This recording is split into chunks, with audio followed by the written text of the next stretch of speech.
Third and Short Fantasy Show.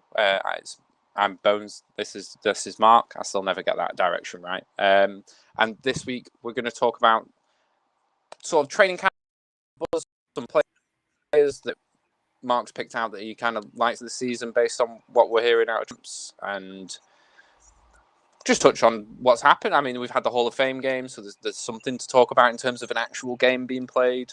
Hard Knocks aired last night. I imagine you've not watched that, but I obviously did.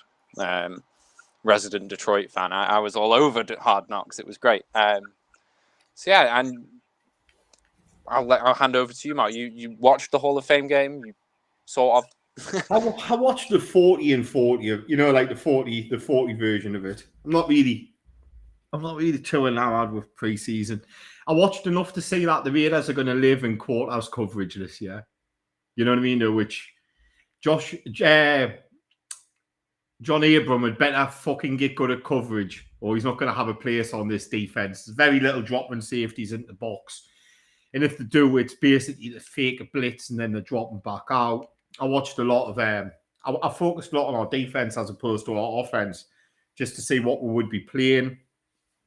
I'm excited for Trayvon Moehrig in this defense, though, and Nate Hobbs. I'm excited for him in this defense. Apparently, he's been following Davante Adams all over the field in training camp, and I've said for a while now that Nate Hobbs will probably end up as an outside corner. And I think he's going to end up as an outside corner this season. I think we'll see him play outside and going up against somebody like Davante Adams every single training session. It's definitely going to sharpen your ability, you know what I mean? As Dan Campbell says, iron sharpens iron. Yeah. Nate Hobbs was a really good nickel, but I think we're going to see him outside this year. I have to say, I have heard quite a few things about Moehrig taking a step forward this year in your defense and really coming into his own. So it will be interesting to watch. Was there anything that surprised you about it, though? Did anything about the way they were playing shock you? You were just like, yeah, this is what I expected. No, not really. I mean, there was lots of screens. I like that. I've been crying out for a screen game for the Raiders. For anybody who knows me, they'll tell you just how much I've been seeing. We need screens. We need toss plays. We need to get outside of the line of scrimmage, and especially when we're playing from behind the line of scrimmage. There was just too many inside runs and boring, bland running under Gruden. You know what I mean? No, whereas head down, fall forward for 3 yards, kind of running. Just really boring run game we had. Everything was an inside handoff. Everything was running in between center and guard. We didn't really do much outside zone stuff. We didn't really have much of a toss game. We didn't have much of a screen game. It was just really bland or football behind the line of scrimmage with the ball in the running back's hands. But, Amir Abdullah looked quite good. Zamir White looked quite good. Josh Jacobs looked good in the touches he had. I'm not worried about the interior of our offensive line. John Simpson can move people, even though he still struggled in pass pro. But I'm going to put that down to being beside Brandon Parker, who was woeful. Alex Leatherwood still looked woeful. I think the truth of the matter is we haven't got a starting caliber right tackle on our roster. That's the top and bottom of it. I don't want to see Parker in a Raiders uniform ever again. I'm not quite sure if anything can be rescued from Leatherwood. I know it's early in his career, but he just hasn't got the footwork to play a tackle. And I don't think, he just hasn't got the footwork to play a tackle. But yeah, we'll see. We'll see. But I'm all right with the interior. I like what Lester Cotton did. I think Andre James has come along as a centre. John Simpson will move people in the running game. But yeah, I think once roster cuts start happening, we might see the Raiders bring in some more vets on that offensive line. I know. I said to you, I know you were not bothered about this. I was shocked that Josh Jacobs played basically the entire first quarter at running back by himself. Like, I didn't think they'd run him quite that much because no other of last year's starters, the line obviously was, but their offensive weapons. Most of your starters got to sit out the game. Like, Josh Jacobs was out there for a whole quarter. I was just a bit taken aback. I didn't think they'd. I think they want to see what they've got in Josh Jacobs, is what they want to do. Like, Josh Jacobs is, if you look on paper, Josh Jacobs is really good at breaking tackles, but he's not good at big plays. You know, like, I think he has one run over 30 yards, and I think it dates all the way back to 2019 was the last time he had a run over 30 yards. You know what I mean? And I think they want to see, you know, like, what he can do. You know, like, what role he can play in this offense. I thought he played well, to be honest with you. I thought the only running back who really struggled was Kenyon Drake. I think the other ones all played well. I'm not worried about it. I'm not worried about them starting Jacobs. It's just that's a period weird. I think they just want to see what they've got. I suppose if the run scheme's changed as much as you mentioned before, you feel it has with the outside zone being more of a thing and the screen. I guess it makes sense that he would see the most playing time. So I guess that suggests to some extent your receiving game isn't going to change as much as your run game has. Maybe. Yeah, I think what you've got to remember, right, is the run game is going to be as good as what's blocking in front of you. So if they're trying some things with that offensive line out, it just makes sense to put Josh Jacobs back there because he's going to have to run behind them throughout the season.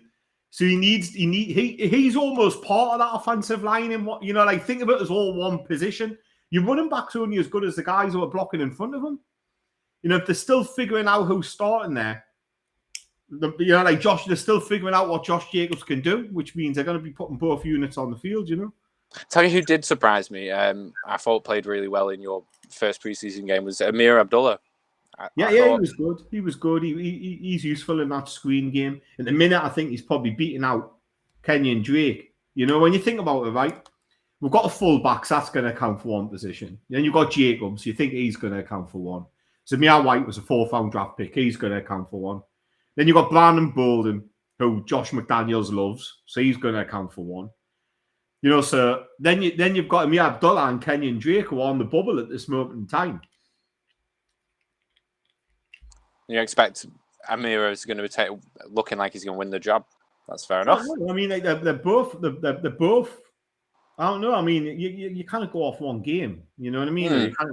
You don't know at this stage, do you? I think there's another 3 preseason games to play for the Raiders, and we'll get a better idea by the second or third one on who's being favoured more. But I think we'll probably see both of them get going over these next few days, and these next few games, and we'll decide then, you know. Yeah, that makes sense. So yeah, I mean, I watched Hard Knocks.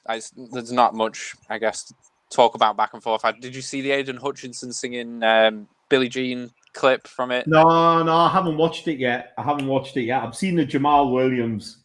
The speech. That was about it. You know what I mean? The speech was good. Like, I'm feeling it. It's the Lions. Like, you don't want to get too excited ever because I've been burned before, but I am really starting to feel it with this new Lions staff, this new Lions roster. I don't know. And football's back, so I'm just excited in general. But yeah, I mean, do you want to get into the fantasy talk while we're here? We were talking about some wide receivers. There's some that you. Yeah, I mean, we'll go around training camp, and there's some buzz that I'm hearing in training camp, and one of the players that I've been noticing has been having reportedly a good training camp with a quarterback who's favourable of a tight end as well. Is Austin Hooper out of the Titans? They lost AJ Brown. So that like the trade on Burks is by all reports struggling with conditioning and fitness, and like he's meant to be struggling. There's going to be targets that someone's going to have to get. You know what I mean? And let's not remember Austin Hooper's a 2-time Pro Bowler. You know what I mean? He was pretty poor in Cleveland, but OBJ looked poor in Cleveland, and then he went to the Rams and looked great. So I'm not going to look into too much about him looking poor in Cleveland. But yeah, I mean, Austin Hooper is we're having a rebirth of Austin Hooper. Like in fantasy or in general, where like if you're missing on those top tier tight ends, and you're looking for a late tight end, why not take a flyer on Austin Hooper? Yeah, I mean, it's a good point. Like, looking bad in Cleveland is not a reason to not draft someone when they're in a new system. Like, that is valid. I just, in that Titans offense, I wonder if Burks is, like, I said it to you today, I think the rookie Burks is probably going to eat up a lot of what AJ Brown's target share was. Struggling, I reckon. Struggling with condition. Jamar Chase forgot how to catch footballs in training camp. Like, you can't. He doesn't look fit. He doesn't look fit to see he's struggling with conditioning. We'll see, I guess. I mean, conditioning is a concern. You're right. Someone has to eat up some of that target share that's going to no one anymore. So Hooper seems like a good shout. You're right. He's looking back in Cleveland is not a reason to not draft him. And the point he's going at. He's only 27 as well. Yeah. I mean, what happened? And Tannehill likes tight ends. He likes throwing tight ends. We've seen tight ends have decent years, especially in the red zone.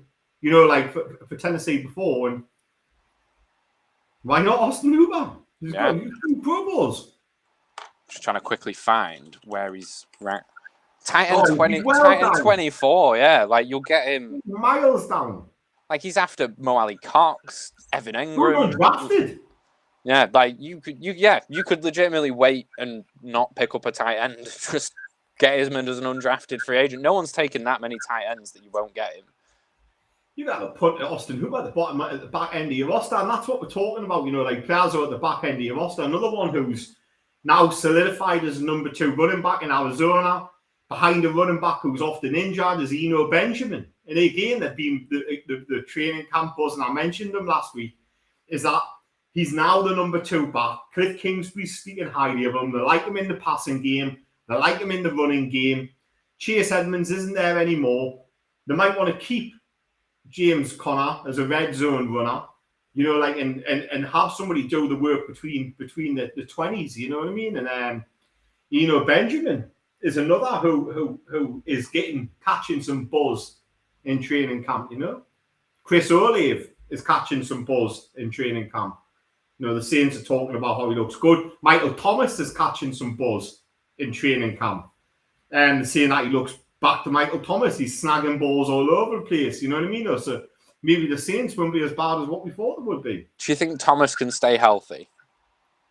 Who knows? You know, he hasn't to date. Not a medical profession, you know what I mean? But yeah. Who knows? I heard this week that's in the Rams, Stafford's got thrower's elbow, which is apparently a combination of tennis and golf elbow, so it's both sides of your elbow. That's a concern. Do you think that's going to affect like the stock of a fair few Rams players, or? Yeah, I think if he doesn't, if it persists to be a problem, I think it's a concern. You know, like you need your elbow being a quarterback, and if you're getting pain in it and you're having to take some heat off the ball, it negates those outside throws. You know what I mean, though. Yeah. I mean, I think it's something to be worthy of watching. You know what I mean? I think it's certainly something to be watching. I wonder if 49ers would trade Jimmy Garoppolo to the Rams. I think they'd trade him to anyone at this point to get him off the roster. I wonder if it would happen. You know what I mean? Because the Rams could do a lot worse than picking up Jimmy G just to sit him for a year behind. You know, because what they got behind Stafford, nothing. And you know, like Jimmy G's going to end up somewhere. Yeah. You know, and maybe the Rams might think, you know, we're in a window where we're returning Super Bowl champions. We've got the last of Aaron Donald's prime years maybe approaching, you know, and yeah, you know, like they've got Allen Robinson, you know, they've got Cooper Kupp, and they might be thinking, you know, if Stafford does have this injury and it does affect his game at some point through the season, Jimmy G is going to probably be the best backup in the NFL. You know what? We can still win games with this guy. I think that's a good shot. I hadn't even considered that. But speaking of Jimmy G and the 49ers, that leads us quite nicely into another point I know we talked about, which was Brandon Ayuk having a good training camp. I remember when we did the team's coverage a year ago, saying that at some point Ayuk's going to break out. He's not that bad. He may have bricks for hands, but he'll catch something. It's going to happen. And it sounds like it might actually finally be happening. His bricks have turn to actual hands. Yeah, well, him and Trey Lance had a lot of off-season together. We talked about this with Matt Stafford and Cooper Kupp last year. That wide receiver quarterback relationship is built on trust as much as anything. You know what I mean? Like we saw it with Tyreek Hill and Patrick Mahomes. When Patrick Mahomes was under duress, he would just launch it 40 yards downfield and pray that Tyreek Hill was there. And allegedly Mecole Hardman's doing quite good there. He could do a lot of those deep routes. But going back to Brandon Ayuk, the kid's got first-round pedigree. You know what I mean? It shouldn't be a shock that he's coming good in year 3. I mean, wide receivers don't always flash instantly. Some of them do take a little bit of time to bed in. Not many of them see press coverage in college, and stuff like that. Like Ayuk could be in for a jump, Yeah, I mean, I'm interested to see if would you take a flyer on him in a late round pick if he was still there, or do you think it's going to bring him too far up the draft now? He's going to be gone before the late round pick. He's going to be a mid round pick, isn't he? Really, I think if it's a toss up between taking Ayuk and say somebody like just trying to think who would be in his range off the top of my head, and Hunter Renfrow. In standard leagues, Brandon Ayuk is nestled between Devonta Smith and Tyler Lockett, and Amon-Ra St. Brown's just ahead of them. Yeah, I'd probably take a flyer of Ayuk against all of those, apart from maybe Devonta Smith. Where is he in PPR? Let's see if that changes anything. Tyler Lockett, Christian Kirk, Drake London, Hunter Renfrow, they're all in his range on PPR. So he falls a bit in PPR, but I'd take him ahead of all of those. I think Renfrow's still going to have a good year, but I would take him ahead of all the other mentioned. Fair enough. So this is sort of like around the wide receiver 2, maybe 3 spot on your team. This isn't going to be your first wide receiver, is it? So I'm looking at teams number 2s. I'm looking at teams who've got a bona fide starter and looking at the guy who's opposite them and thinking, who can have a good season. So there's a couple of obvious ones, like obviously T. Higgins is a number 2 on his team. Got Jamar Chase on one side, you've got T. Higgins on the other. I'm trying to stay away from the obvious ones like T. Higgins or maybe Chris Godwin, who's playing opposite Mike Evans. I'm trying to stay away from these obvious number 2s. So what roster slot on your fantasy roster are you looking them to fill then? Are they wide receiver 3? Are they lower down because they're a wide receiver 2, or would they still be a regular starter as opposed to a fringe starter? It depends who it is. I mean, there's one here who I wouldn't mind taking. If the draft board fell and I was picking running backs for value at the top, the first person we're going to talk about who I think is in for a really big season is Mike Williams of the Chargers. Obviously he's number 2 to Keenan Allen. Keenan Allen's probably going to get the most targets. But I do think that Mike Williams, it says, he's like a top 20 wide receiver. And I expect that. I think he's in for a good year. I think we saw in the early portion of last year just how much they were using him and how much they were diversified his route tree. He's going to have got better at that. They've given him an extension. They're basically saying to him, you're part of this team. We want you to grow with Justin Herbert.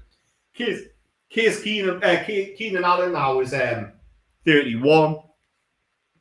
Mike Williams, I think, is going to have a big year, a really big year. I just think that if you're picking number 2 wide receivers, pick them on good offenses. And the LA Chargers have got a good offense. Justin Herbert's a quality. He's an MVP candidate this year, especially a pass-happy one like the Chargers. And they're playing in the AFC West. They're playing good weather. Mike Williams for me, outside of maybe T. Higgins, is the best number 2 wide receiver on any team. Probably the best receiver on my team, full stop. So the less said about that. And I traded him to you. For Darren Waller. Yeah, but you also lumped me with Clyde Edwards-Helaire, so I feel like you still sort of won out a bit on that trade. But I mean, look, Mike Williams got 1,146 yards last year. He's already a 1,000-yard receiver. He got 9 touchdowns. And I tell you what, I think he's going to do better than that this year. You reckon? Do you think? So do you think wide receiver 19 in PPR and 15 in standard is about right for him? I think it's probably about right. To be honest with you, I would probably take him above Keenan Allen. That's interesting because I imagine Keenan Allen is slightly higher up. Yeah, he will be. Yeah, he's wide receiver 9. So they're about 10 wide receivers apart. So they're basically the same, just like you say, one's a number 2 and one's a number 1. I would be quite happy. I would be quite happy taking a running back instead of Keenan Allen and coming back a round or two later and getting Mike Williams. Genuinely. Yeah, that's fair. Like, especially at wide receiver 9, because you're looking at the probably second round for Keenan Allen. That's when you, in a lot of leagues, you would probably want to go for at least you RB1. Early third, he's going to go, isn't he? When you can get Mike Williams maybe in the 5th or 6th. Definitely. So Mike Williams, Chargers, good offense, good wide receiver, and like you say, Keenan Allen's not getting any younger. They need someone to keep developing. Justin Herbert, and Mike Williams last year showed he can be a threat at all 3 levels. Where in his early career, he was primarily a deep threat. Last year, they really opened his route trio. You know what I mean? Yeah, and once you've had a year to sort of bed that stuff in, it all gets easier, doesn't it, the second year once everything changes. So next on the list was someone out of Dallas, because obviously Dallas has lost Amari Cooper, haven't they? So you've got Michael Gallup as your second. Yeah, the only thing with Gallup is he's injured at the moment. He's coming off a nasty knee injury. But he plays outside. CeeDee Lamb is primarily being in the slot. Obviously Amari Cooper's gone. The expectation, but Cedric Wilson's gone. So we might see Lamb moved all over the place. And I expect him to see the lion's share of it. But then you've got Dalton Schultz, and then you've got Michael Gallup, and you've got the rookie Jalen Tolbert. And if Michael Gallup's fit around week 3 or 4, you know what I mean? And he's there on your waiver wire, or or maybe he's worth stashing on your roster until he gets fit. You know what I mean? But I do think that Michael Gallup again has got the pedigree. He's another player. I think he's got a 1,000-yard season under his belt. And I just think he's another one that is a good number 2. He's been unlucky with injuries, and I've been calling for a Michael Gallup fantasy breakout for bloody seasons. You know what I mean? But I do think that this year we might see a really good Michael Gallup. Yeah, he's had a 1,000-yard season in 2019. So, when he's fit, he's capable of putting 1,000 yards up. I mean, just ahead of him, one pick in rankings is Kenny Golladay for wide receivers, and then just behind him is DJ Chark. So would you still take him ahead of all of them all day? Fair enough. It's the same again. He's got a good quarterback behind him. Dallas should be a very heavy pass team again. You know what I mean? And the situation's good. Amari Cooper's gone. There's going to be targets there. The problem is he's injured. That's probably why he's wide receiver 58 or 54 in standard and PPR. But if he's back by week 3, I'm not fussed. You know what I mean? I'll stash him on my roster. I'll keep him there, especially in best ball and stuff like that. Because he'll have some big weeks, Michael Gallup, He'll have some big... He might be frustrated trying to find out when that big week is. Some weeks it might be Dalton Schultz. Some weeks it might be CeeDee Lamb. But if you play in best ball, Michael Gallup's definitely worth a stash. Whilst I'm here, I am surprised that DJ Chark's quite so far down. I know it's the Lions, but he looks like he's probably going to be number 1 outside receiver, because Amon-Ra St. Brown doesn't really play outside. Like, he's the only tall threat with really, tallish guy we've got at the moment. I'm surprised he's all the way down at 59. It's an injury thing. It's an injury with him as well, though. And it's a quarterback who's throwing to him. And it's the weather conditions. We play indoors.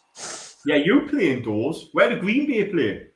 Yeah, I suppose Green Bay play in the cold. Everyone's moving indoors in the north now, though. The Bears are going indoors with their... Bears play outdoors now, though. Only for a year or 2.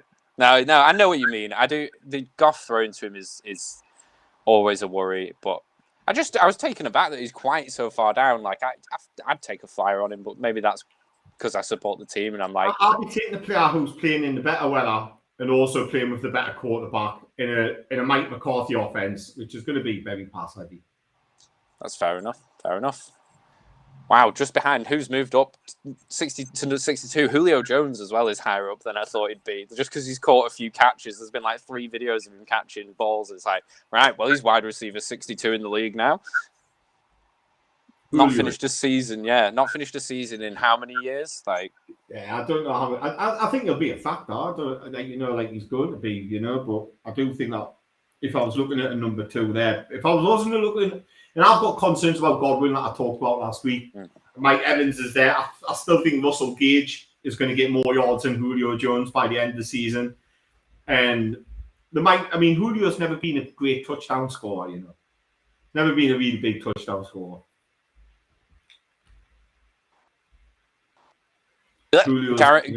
Gary just chiming in with Julio's getting a ring, yeah, he's a Bucs fan, isn't he? Yeah, and they've not got a starting centre anymore, so who else we got on my list? So your next one is out of Arizona. No, it's not. Sorry, it's out of Las Vegas. It's Hunter Renfrow was next on the list. Yeah, Hunter Renfrow, wide receiver 36. I still think this is a good range for him. Hunter Renfrow's got the trust of Derek Carr. He can get open. They're using him a lot on goal line packages. You know what I mean? The kid can get open in a phone booth. Like we've seen some of the ridiculous releases. I think his keys thrown into his team's key into Davante Adams and Darren Waller in the red zone, and like you saw, the 2 big-bodied receivers. I think they'll overlook Hunter Renfrow. And whilst I don't think Hunter Renfrow is going to have over 100, well, he might have. I think all 3 of them could have over 100 catches in this Raiders offense. I do think that he's going to get. I do think his touchdown rate's going to stay gold. I think he's still going to be gold in the red zone. I still think he's going to get a lot of touchdown grabs. I think people are overlooking how good he was last year. You know what I mean? And he made a big leap last year. Could he be the best slot receiver in the NFL? Maybe the best PR slot receiver in the NFL. I'd probably agree. We see players like A.J. Brown and C.D. Lamb move into the slot from time to time. But the best PR slot receiver in the NFL, I probably would say, is Hunter Renfrow. He just gets open. My worry with Renfrow is that based on, I know it's only the Hall of Fame game, but even what we've been discussing, the New England system is to run a lot more than you were running before. You've just signed Davante Adams. Waller's got to eat. I think he sees a reduced target share this year compared to last year. I don't think he's going to reach the same heights as last year at all. Last year you had a ridiculous amount of catches because there was nobody else we were throwing to, and he still got open, and he made catches on the outside, and he made catches in the slot. I think what you've got to remember with Hunter Renfrow is he's going into a system which loves the slot. When we look at the Patriots, Danny Amendola, Julian Edelman, when we go right the way back there, the guy's name has escaped us now, the one who went to Denver. Someone remind us in the chat. You know what I mean? But they love the slot receiver, you know what I mean? And I think Hunter Renfrow is still going to be in for a good year. Is he going to catch as many receptions as he did last year? No, of course he's not. You know what I mean? Because he's got Davante Adams and all them. Can he still get 100 catches in this offense? Definitely, 100%. Fair enough. I think it's interesting because he sat around the place where, especially in standard, a few of your second year, the people you like from second year are sat. It'd be interesting to know who you'd take between him and, say, Devonta Smith, who's coming up next. Would you take Renfrow over Smith, or would you take the chance? Yeah, I'd take Renfrow over Smith, though. Yeah? Yeah, just because Jalen Hurts is tossing the ball. Fair enough. That does bring us nicely on to Devonta Smith, I think. And because I said he's exactly where Hunter Renfrow is, basically. He's 1 pick ahead of him, in fact, in sort of the consensus. I've chose 3 for 3 very different reasons. Okay, so this is why I deliberately chose Hunter Renfrow, Devonta Smith, and the next guy, Amon St. Brown. So, Hunter Renfrow had a big year last year, largely because everybody else was injured, but also because he's really good at getting open. And he's got Derek Carr, who moved into being in the top 12 quarterbacks. In fantasy, I think he's going to have an even bigger year this year. Can he be a top 10 fantasy QB. I think it's a push. Can he be a top 12? Yeah, if you're playing in a 12-team league, Derek Carr, you're going to be happy about it, especially if you're picking in the last quarter. If you're picking the last quarterback and they've all gone and you're having a punt on Derek Carr, I think you're going to feel all right about it. You know what I mean? But Hunter Renfrow has got this trust of Derek Carr, and we all know Derek Carr's accurate, and we all know that they're playing in the AFC West. They're going to be playing indoors. Devonta Smith, for me, is still a good player and still worth a punt in that range. But there's question marks around him. You've got Jalen Hurts throwing the ball. He's not the most accurate quarterback. But Devonta Smith's a good route runner. He's going to get open. I think AJ Brown's going to take some of the targets off. He's going to take some of the attention off him. And whilst I don't think he's going to have a 1,000-yard season, I do think he's going to get some touchdowns. And then we've got Amon St. Brown from your lads. He's got a situation where he's got Jared Goff throwing him the ball. He had a really good year last year. Can it be repeated? Well, you've already said they've added DJ Shark. You know what I mean? They've added pieces around him. Swift's going to be involved a lot more in the passing game. They're playing in the cold. Even though you play indoors, they're playing in the cold a lot. And yeah, I bunch these three together. Because these are the decisions that people are going to be making. And it would go in the order for me of Hunter Renfrow, Devonta Smith, Amon St. Brown. Amon St. Brown's going way too high for my liking. You know what I mean? I'm seeing him go in 5th rounds and stuff like that. And I'm thinking, oof, that's too rich. That's too rich for him, I'm not saying he's going to have a drop-off. I'm just saying, there's a higher risk that he has a drop-off than the other two, I wonder if he's the kind of guy that you'd keep until Williams is healthy. And then you'd be like, okay, maybe he's going to lose more receptions than he even lost when Chark joined. But yeah, I get what you're saying. He did come on well towards the end of the year. It was the end of the year, though. He struggled in the first half of the season. Our whole team struggled in the first half of the season. We didn't win a game until the end of the year. But no, I mean, I don't think he's. I think it's interesting because what you're saying is you would reverse the sort of consensus here of, because the consensus is that Amon-Ra goes first, Devonta's second, and then Renfrow. But you reckon actually, nah, you don't. Which is fine. I mean, it's interesting because I do think Amon-Ra's he's going to play the slot more this year, but he's got that year with Jared Goff. Other than Josh Reynolds, most of the players who are coming in as receivers are newer to the system, might struggle in the early portion of the year, which is what you draft him for a lot of the time, especially with your later picks. They are guys that you can expect to cut mid-season, pick up someone on the waiver wire instead of. I guess what you're saying about them going really high, 5th round, maybe that is too high. But if it's a later round stab, I think I'd still take him over Smith at least. I think I've got more faith Amon-Ra St. Brown's higher up the order in the Lions than Smith is in the Eagles now. But yeah, I mean, there was one other guy you mentioned earlier, which was Rondale Moore, that I know you're interested in. Yeah, Rondale Moore's another one. So this is another second-year player, and I think the situation's really good. He's another one. He's in a good offense. Oh, he's in a good, good offense. Cliff Kingsbury offense should be a good offense. But he's in there with Kyler Murray, who likes to throw deep, who can throw deep. Hopkins is out. Dre Hopkins is out for the first portion of the year. Marquise Brown's struggling with a hamstring already. Rondale Moore might be leaned on a bit more, and he was a really good player coming out of Purdue. He was somebody I really liked. He was a second-round draft pick. You know what I mean? And for me, Rondale Moore's another second-year player like Smith, like Amon St. Brown, who is going later than I would be. I've grabbed him in a few leagues already. I've already grabbed Rondale Moore in a couple of leagues. And I'm happy with where I'm getting him. I'm yeah, he's going to have some big weeks. It might be frustrating predicting them, but again, I'll have a blast at Rondale Moore, I mean, we've got a bit of time here. We've come through these. I mean, that's the wide receivers. Do you fancy doing a best ball mock draft, Bones? Yeah, just getting one settled now. It's not going as quickly. Yeah, I mean, we'll do running backs next week. We'll do number 2 running backs on teams. Like committee field running backs. We'll stay away from Kareem Hunt and the obvious ones like AJ Dillon, Kareem Hunt, Tony Pollard.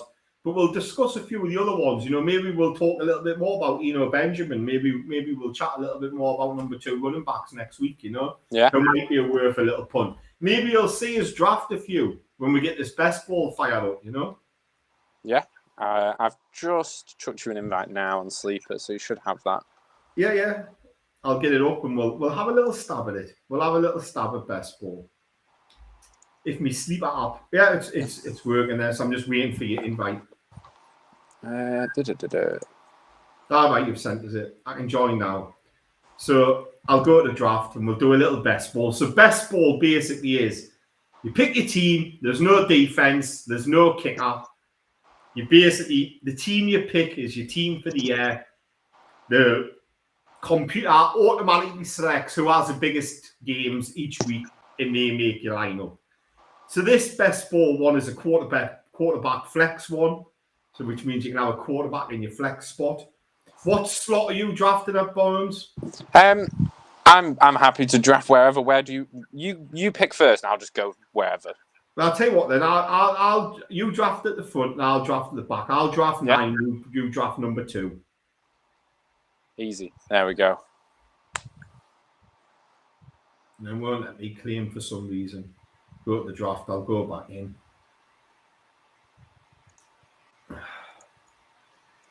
Two seconds. My phone's been pony all week, so I'm just gonna come out to sleep and go back in. Now it's working. Not. Can you claim number 9? Yeah.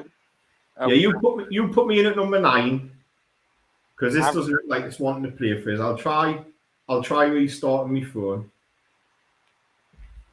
I can try anyway. What's JP up to? JP took a shot because you mentioned Kyler Murray, by the way. And Gaz says he's not giving up Amon-Ra St. Brown, which is fine. You can keep him, Gary. I've got enough Lions players on my team. I don't need to be picking even more. Yeah, well, once we get this fired up, I've restarted my phone, so hopefully I can claim that number 9 spot. Oh no, that just moves me into it. No, I'll have a blast at it. We'll just keep talking until. Is there any players who you're targeting in this best? Well, no, we can't really talk about who we're targeting in best ball, can we? But is there anybody in fantasy who you really like? Like who's a little bit under things? In terms of wide receivers, I think I kind of touched on the fact that I do think DJ Chark's a little bit lower down than I think he should be. But yeah, but you're Lions homer. You think every bloody Lions? No, I really don't. I just think a second for Jared Goff, man. That's because I have no reasonably good quarterbacks, and I needed something because the draft didn't have any reasonably good quarterbacks looking like they were going to be in it either. So my hands were slightly tied by my own poor decisions last year. Yeah. Unless Tannehill bounces back massively and stops being Miami Tannehill and starts being Tennessee Tannehill again, that would be nice. Yeah. If that happens, I'm in a better position than I was, and I honestly do think as much as everyone gives Goff a lot of shit, he can be a guy that can get the job done to a degree, and the situation around him is a lot better than it was last year. The players we've added to the system gives him a lot more chances. People are healthy this year. Ragnar's not got a broken neck. I just think we're going into a better season. I think he can do well enough that as a second QB, I'll probably start him a few weeks if the matchup looks right. I won't start him week 1, but if he does well in the first couple of weeks, and yeah, he probably will actually get a starting spot eventually. I don't know. Sleeper's not working for me. So I tell you what, like you put you in 9, and we'll just do it as if you're picking, okay? That's fine. So I'll bring And it. we'll discuss between us, and we can argue who we should go for. I'll bring up this. I'll do it on the PC client. So I'll hit start draft and just see where we end up. It's Taylor first, as expected. Yeah, this is like using our league as the basis, so it's the same size team. So, Right, so we've got Kyler Murray, or Austin Eckler, or Justin Jefferson. So it's either you take one of the best running backs, one of the best wide receivers, or you take a high-end quarterback, but obviously the top 5. I would take Justin Jefferson. Yeah. So I think where we're picking, I'm inclined to agree with that because I imagine Kyler might go next. Yeah. But then on the way back, more Chase as well. You want I think we might end up with Chase gone, but we'll see. Let's take Jefferson. Oh, Eckler, Murray, no. Chase is still I'm there. taking Jamar Chase. You wouldn't go for Harris in this situation. No, I would still go Jamar Chase. I think he's going to score more touchdowns. Put Chase in. See, I that's where I would differ. I would have gone Najee there.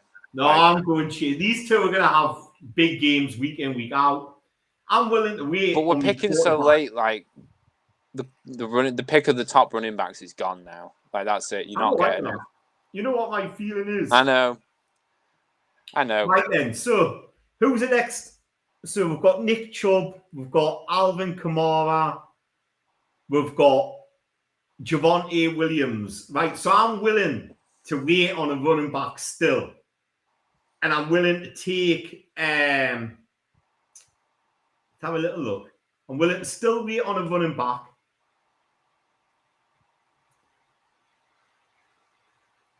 And I'm willing to take CeeDee Lamb or Kyle Pitts. Which one? Take Pitts. Pitts.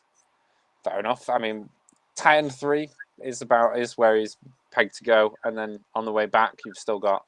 Right, now I'm happy to take Nick Chubb. I was going to say that I feel like Chubb is just... Got to get him before the last of these go. Because they're not getting back to us. No way. Is this about right? Yeah, this is about right. I'm starting to think that I need a quarterback soon. But, you know, there's plenty there who I like. Looks like... Oh. Yeah, I'll take Kirk Cousins. I was going to say, if Kirk Cousins makes it back, that's probably not a bad shout for best ball, especially with the likes of... We've got Jefferson as well already, I like so the stack it. As well. I like to bracket them, so I've got Jefferson, I've got Cousins, which I'm happy about. Right then, let's have a look. What am I looking at? I'm not enamored with David Montgomery. I'm not enamored with Travis Etienne. I think he's going too high. I do think that Michael Pittman is going to have a good year. So let's go Michael Pittman. Matty Ryan's there. I've got 3 really good wide receivers. Remember, this is a league which has got, you know, like a 3 wide receiver option. Yeah, there's 2 in it, 2 in the flex slot, isn't it? So yeah. In your team, you'll almost definitely be running 3. Yeah. Right then, what have I got here? I'm happy to go Trevor Lawrence. Yeah, you take there's my second quarterback. And we're up on the board again. Right, see, now I'm looking at number 2 wide receivers. But I'm thinking I want A.J. Dillon. I thought you might pick Dillon out of that. I did wonder if you'd go Cooks, but... No, I need that. I want to start looking towards... You know, I've got 3 very good wide receivers. Here I'm looking towards either a wide receiver or running back, and I'll see who presents good value.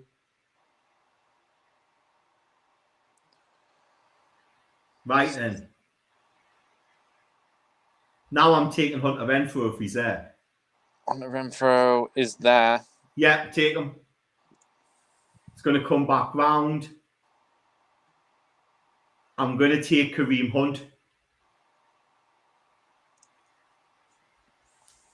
So you got both of Cleveland's running backs. Yeah, one has a big week. I've got him.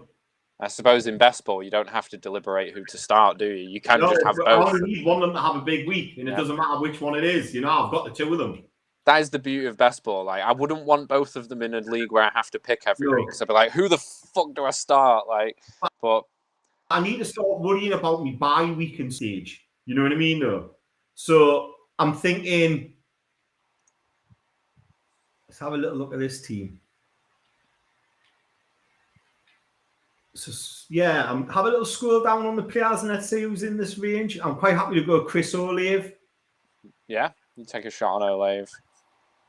He's up touch. Yeah. Okay. And then it's back around. Go up again. So it's all quarterbacks. If you click on running backs and you click Yeah. on the running back tab at the top, Yeah. who's there? Melvin Gordon, Ramondre Stevenson, Michael Carr, Ronald Jones. I'll take Melvin Gordon. He's still going to get goal line touches.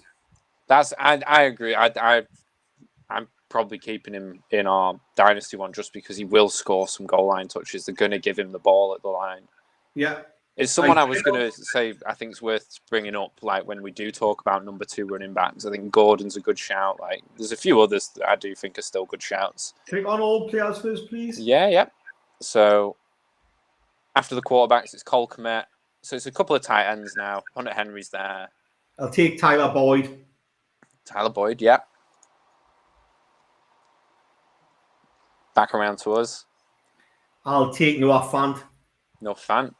That'll be second tight end. Bearing in mind you're going to have a bye.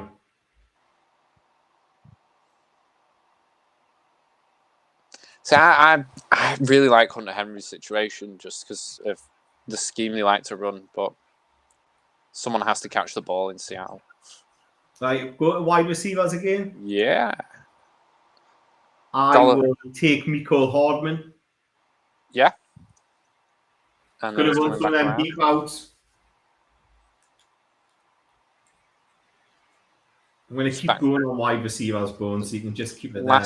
Last pick. Last pick, I'm going to take a third quarterback. So click on quarterbacks. So I've got Deshaun Watson. Yeah. Even though he's missing the first however many games. When he comes in, he's going to be gold. Let's see. So there you go. Have a look at our team. See, can I make this any bigger? Yes, a little bit. So we got QB, Chubb, Dillon, Jefferson, Chase, Pitts, Pittman, Trevor Lawrence in the Superflex, and then the bench is Renfro, Hunt, Olave, Gordon, Boyd, Fant, Hardman, and Deshaun Watson. Yeah, that'll do me. There's some players there will have big weeks. I do think that Mecole Hardman will have a couple of big weeks because he'll be the deep threat. Mm-hmm. I do think the same of Olave. You know, you're playing best ball. So you've got to remember, you don't expect them to perform consistently. You're going, who can have big weeks? Yeah. So deep play threats like Olave and Mecole Hardman can have big weeks, especially in our league where you get extra points for 50-yard touchdowns and 40-yard touchdowns. You get more points for the big players in our league. So yeah, I'm buzzing with that. I'm really happy with that team. Well, the other like that in our league, I'll be more than happy. The other slots that are obviously computer controlled in this mock draft will all have basically gone off of ADP. Looking just briefly over it, are there any that you like?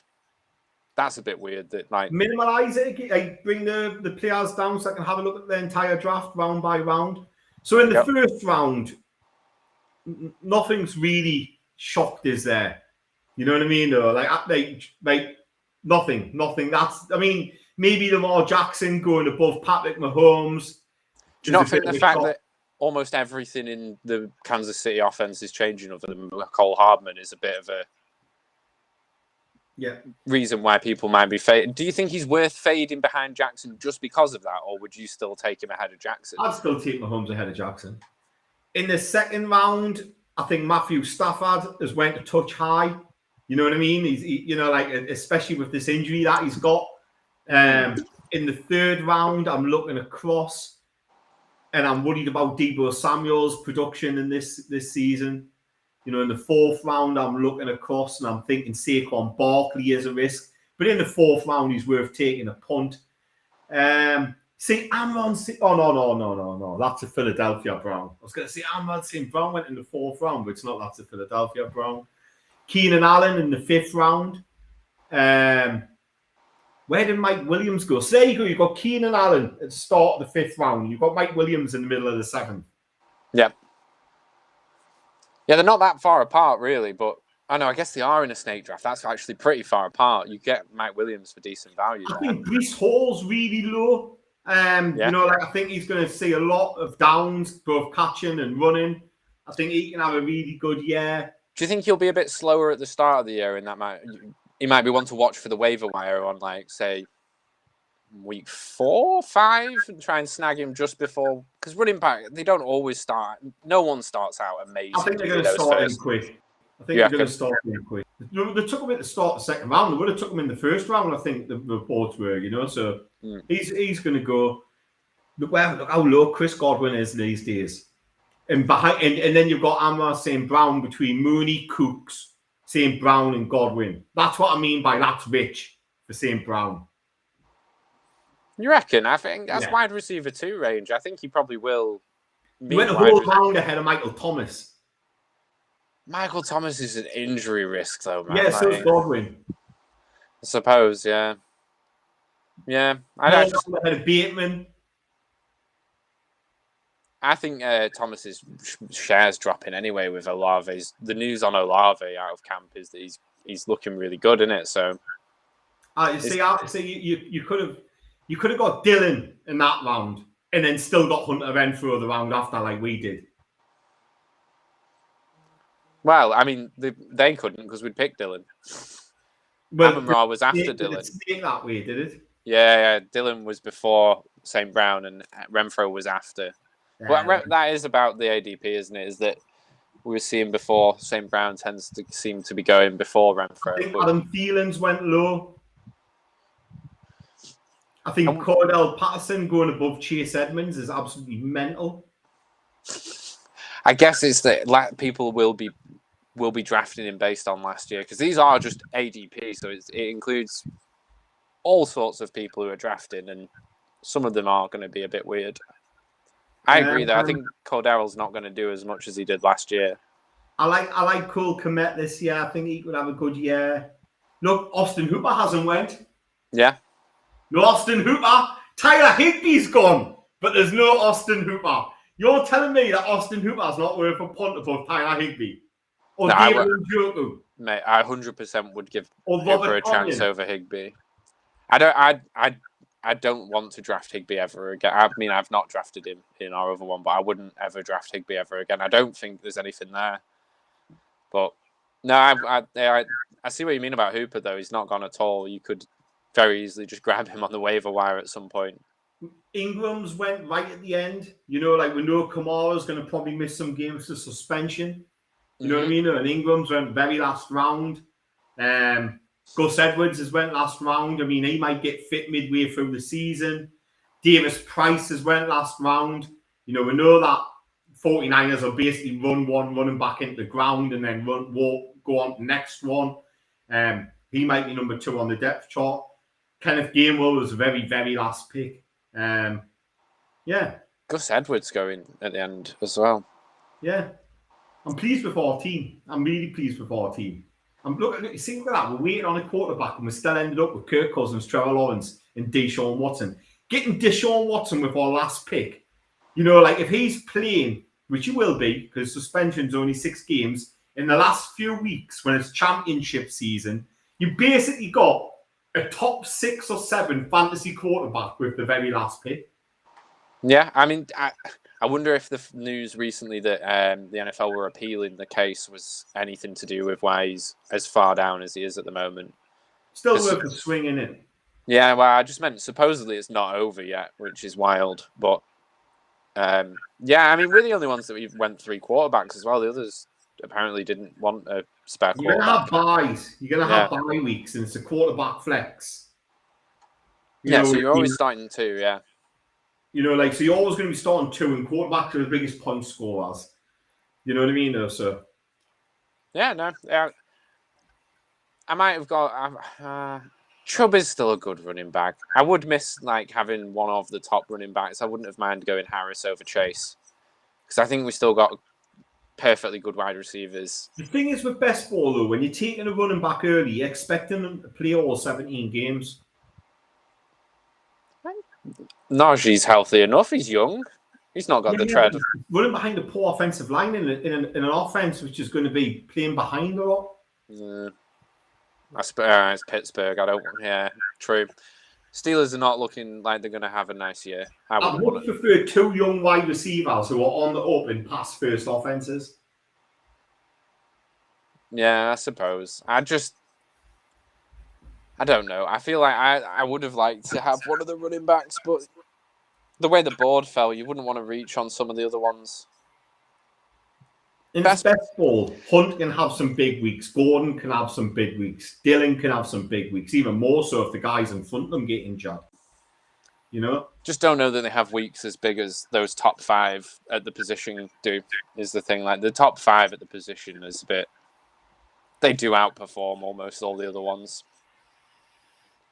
But it's a good team. I think you'd win games with it, no doubt. You've got point scorers pretty much everywhere. I also don't love Pitts, but again, the way the board felt, I don't rate Atlanta right now. I'm not sure that it's going to be a great year for anyone trying to catch the ball. Yeah, and it was all they had.